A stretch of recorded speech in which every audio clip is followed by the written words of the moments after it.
নমস্কার, আমি প্রিয়দর্শিনী। আজকে তোমাদের কাছে একটা নতুন ধরনের চ্যানেল নিয়ে এলাম।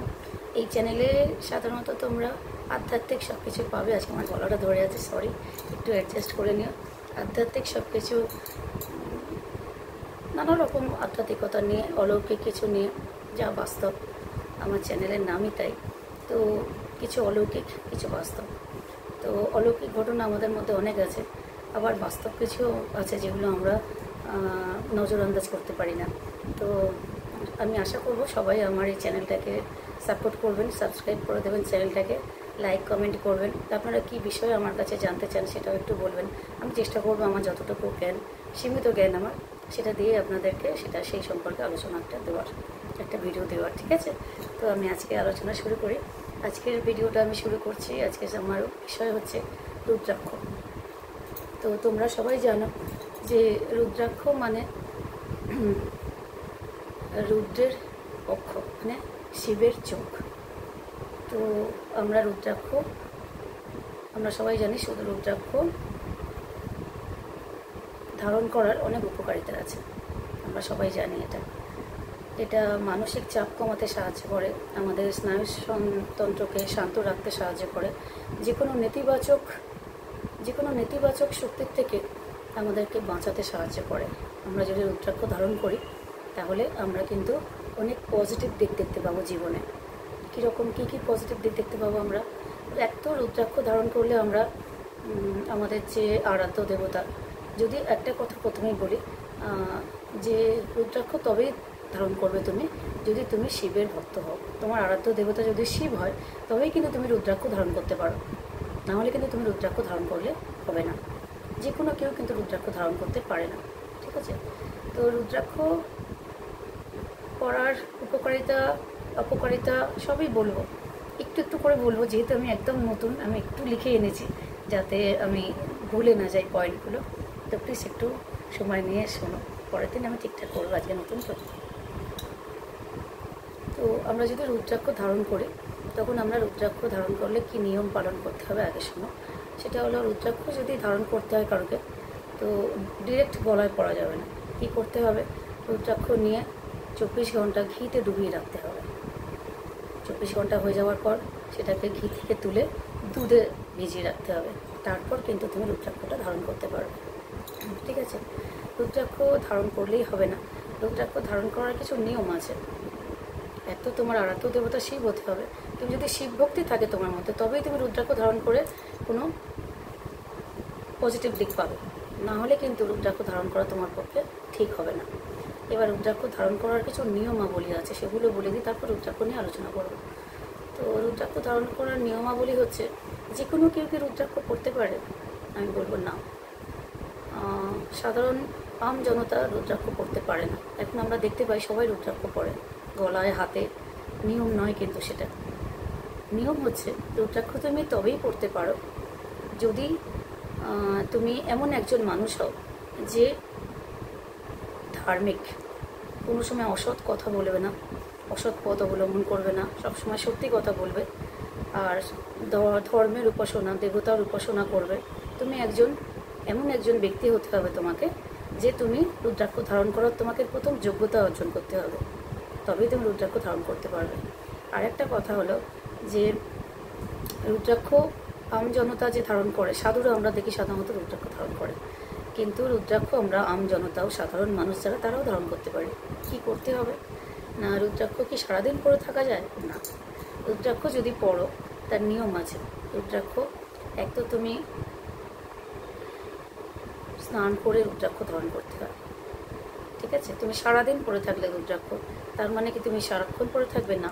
রাতে যখন তুমি ঘুমোতে যাবে তখন কিন্তু রুদ্রাক্ষ খুলে রাখতে হয়, রাতে রুদ্রাক্ষ পরে শুতে নেই।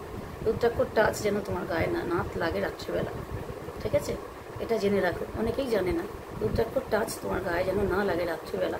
রাত্রিবেলা অবশ্যই তুমি রুদ্রাক্ষর মালা পরো, আর হাতে রিস্ট ব্যান্ড হিসেবে এখানে অনেকে পরে, যেভাবেই তুমি পরো রুদ্রাক্ষ ধারণ করো, রাতে কিন্তু তোমায় খুলে শুতে হবে। এবং পরের দিন সকালবেলা উঠেই কিন্তু তুমি রুদ্রাক্ষ ধারণ করতে পারবে না। পরের দিন সকালবেলা উঠে তোমাকে ফ্রেশ হতে হবে, স্নান করতে হবে, তবেই তুমি রুদ্রাক্ষ ধারণ করতে পারবে। সেই মালাই হিসেবেই পরো তুমি, আর হাতে ব্রেসলেট হিসেবেই পরো, যেভাবেই পরো তুমি। তো তো আরেকটা কথা হচ্ছে, রুদ্রাক্ষ আমরা যখনই পড়ি, অনেকে না আমি দেখেছি কালো সুতোয় রুদ্রাক্ষ পরে, এটা কিন্তু ভীষণ নেতিবাচক ফল দেয়। সেই মানুষটাকে রুদ্রাক্ষ কোনোদিন ভালো ফল দেবে না, বরং নেতিবাচক ফল দেবে। সবসময় রুদ্রাক্ষ লাল সুতো বা হলুদ সুতোয় বেঁধে মালা গেঁথে পড়তে হয়। আর না হলে যেগুলো মার্কেটে পাওয়া যায় বেশিরভাগই নকল। এবার বলি রুদ্রাক্ষ কী করে চিনবে? কত রকমের রুদ্রাক্ষ আছে, ঠিক আছে? তো 3 রকমের রুদ্রাক্ষ আছে। আমি পঞ্চমুখী, নীলা, অনেক রকমের যেগুলো সেগুলো যাচ্ছে না, মেন 3 রকমের রুদ্রাক্ষ আছে, ঠিক আছে? তো সেটা হলো কি না, রুদ্রাক্ষ, ইন্দ্রাক্ষ আর বদ্রাক্ষ, ঠিক আছে? তো সাধারণত আমরা কি করি, রুদ্রাক্ষ আমাদের ধারণ করতে বলা হয়, ঠিক আছে? তো সাউথ ইন্ডিয়া যেগুলো হয় সেগুলো রুদ্রাক্ষ নয়, সেগুলো বদ্রাক্ষ, ঠিক আছে? সেগুলো কিন্তু ধারণ করা একেবারেই উচিত না। তোমরা দেখবে একটু কাজু টাইপের দেখতে হয়, কাজু বাদামের মতো ধরনটা হয় রুদ্রাক্ষের, ওটা কিন্তু বদ্রাক্ষ, ঠিক আছে? আর ইন্দোনেশিয়া যেগুলো হয়, আমরা জানি ইন্দোনেশিয়ার রুদ্রাক্ষ খুব বেশি চাষ করা হয়, রুদ্রাক্ষ খুব হয়। তো ইন্দোনেশিয়ার যে রুদ্রাক্ষগুলো হয় সেগুলোকে বলে ইন্দ্রাক্ষ, ঠিক আছে? ইন্দ্রাক্ষও ধারণ করা ঠিক নয়। কী ধারণ করতে হবে না, রুদ্রাক্ষ। রুদ্রাক্ষ কোথায় পাওয়া যায়? একটা জায়গাতেই পাওয়া যায়, সেটা হলো নেপালের কাঠমান্ডুতে।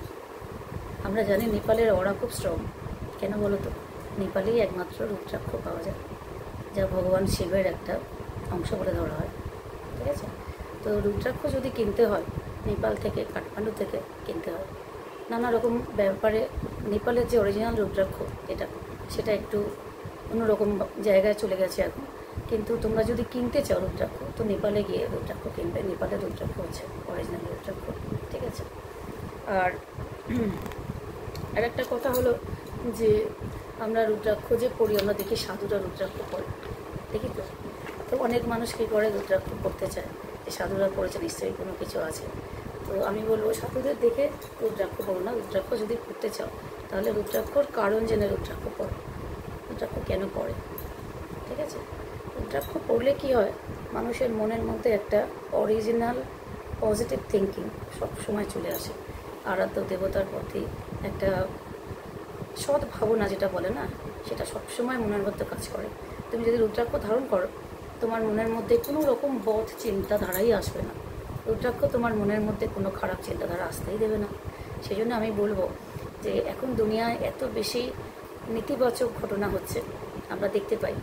তো তুমি যদি রুদ্রাক্ষ ধারণ করে রাখো না, আর যদি ধার্মিকভাবে থাকো, সবসময় সত্যি কথা বলো, অসৎ পথ অবলম্বন না করো, তবে কিন্তু রুদ্রাক্ষ ধারণ করা যায়। আর প্রতিদিন তোমার ইষ্ট দেবতা, অবশ্যই মহাদেবকে তুমি সারাদিনে একবার না একবার স্মরণ করবেই। এবং যখন তুমি রুদ্রাক্ষ ধারণ করবে, অবশ্যই ওম নমঃ শিবায় এই মন্ত্রটা জপ করবে, তবেই কিন্তু রুদ্রাক্ষ ধারণ করলে তোমার কাজ হবে। নাহলে রুদ্রাক্ষ ধারণ করে তোমার কোনো রকম কাজ হবে না। তো আমি যেটুকু বলার জন্য আজকে ভেবেছিলাম বলবো। আরেকটা কথা বলি, আমি দেখেছি অনেক মহিলা রুদ্রাক্ষ ধারণ করে। তো রুদ্রাক্ষ মহিলারাও ধারণ করতে পারে। তুমি দেখছো আমি পরে আছি, রুদ্রাক্ষ অবশ্যই ধারণ করতে পারে। কিন্তু যখন মহিলাদের মাসিক চলে না, সেই সময় কিন্তু রুদ্রাক্ষ মহিলারা ধারণ করতে পারে না। ওই 4 দিন চলে যাওয়ার পর স্নান করে শুদ্ধ হয়ে তবেই কিন্তু রুদ্রাক্ষ ধারণ করা যায়। নাহলে কিন্তু প্রচুর পরিমাণে পাপ সংগ্রহ করবে সেই মহিলাটি, ঠিক আছে? আজকের মতো এইটুকুই। আজকে প্রথম ভিডিও করছি, বেশি বাড়াবো না। তোমাদের অনেকের কেমন লাগলো, তোমাদের ভালোবাসা প্লিজ দিও, আমাকে কমেন্ট করো। আর কী নিয়ে আমার কাছে জানতে চাও। এরপরে অনেক অলৌকিক ঘটনা নিয়েও আসবো আমি, যেগুলো আমি জানি তোমাদের সাথে আমি শেয়ার করব। তোমাদের কেমন লাগলো আমার ভিডিও, আমার চ্যানেল, আজকের আমার উপস্থাপনা, প্লিজ জানিও, আমাকে কমেন্ট করো।